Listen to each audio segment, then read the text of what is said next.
आलस्य की वजह से सुनहरा अवसर भी हाथ से निकल सकता है। जल्दी से जल्दी इस बुरी आदत को छोड़ देना चाहिए। तो आइए जानते हैं। और अभी तक चैनल को सब्सक्राइब नहीं किया है तो कर लीजिए। आलस्य एक ऐसी आदत है जो आपकी जिंदगी बर्बाद कर देगी, जिसकी वजह से अच्छे अवसर भी हाथ से निकल जाते हैं। इस बुराई को जल्दी से जल्दी छोड़ देने में ही भलाई होती है। आलस्य की वजह से नुकसान कैसे हो सकता है? लोक कथा के अनुसार पुराने समय में किसी आश्रम में गुरु अपने एक शिष्य के साथ रहते थे। गुरु बहुत विद्वान थे। आसपास के लोग उनके प्रवचन सुनने आते थे। उनका शिष्य बहुत आलसी था। इस वजह से गुरु को शिष्य के भविष्य को लेकर चिंता रहती थी। शिष्य की शिक्षा पूरी होने वाली थी, लेकिन वह अभी तक समय का मूल्य नहीं समझ सका था। वह किसी भी काम को टालते रहता था। गुरु ने सोचा कि शिष्य को समय का महत्व नहीं समझाया तो इसका जीवन बर्बाद हो सकता है। एक दिन गुरु ने आलसी शिष्य को एक पत्थर देते हुए कहा कि यह पारस पत्थर है। इससे तुम जितना चाहो उतना सोना बना सकते हो, लेकिन तुम्हारे पास सिर्फ 2 ही दिन है। इससे तुम्हारा भविष्य सुधर सकता है। मैं दूसरे गांव जा रहा हूं। 2 दिन बाद आश्रम लौट आऊंगा। तब मैं तुमसे यह पत्थर मैं वापस ले लूंगा।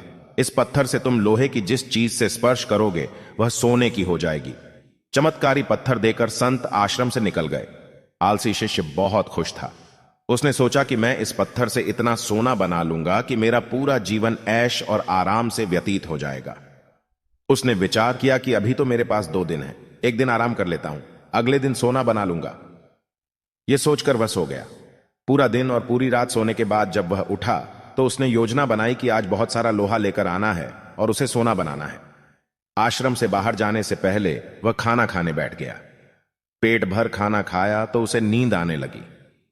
अब वह सोचने लगा कि कुछ देर सो लेता हूं, सोना बनाने का काम तो छोटा है, शाम को कर लूंगा।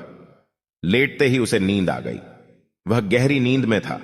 उसे मालूम भी चला और सूर्यास्त हो गया। दिन खत्म होते ही गुरु आश्रम में लौट आए। गुरु ने शिष्य से वह पत्थर वापस ले लिया। अब शिष्य को इस बात एहसास हो गया कि आलस्य की वजह से उसने सुनहरा अवसर खो दिया है। शिष्य ने गुरु के सामने संकल्प लिया कि अब से वह कभी भी समय को बर्बाद नहीं करेगा और आलस्य को त्याग देगा। इसके बाद शिष्य का जीवन बदल चुका था।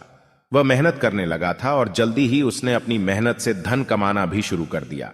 दोस्तों, वीडियो पसंद आया हो तो चैनल को सब्सक्राइब जरूर करें। जय हिंद, जय भारत।